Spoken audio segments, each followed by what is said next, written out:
Hi everyone, today in front of me I have this Huawei Nova 9 SE smartphone, and in this video I would like to show how you can download and install the Opera browser.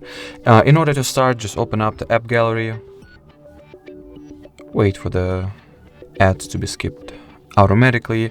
Here type in Opera, and here you have it in the app market, so press on install.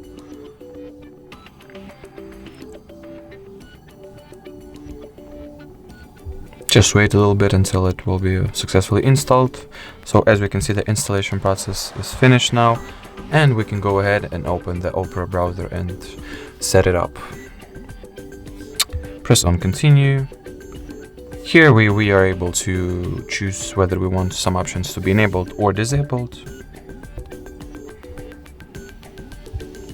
Give some permissions to Opera, and now we can just go ahead and start using it. And as you can see, the Opera icon has appeared right here.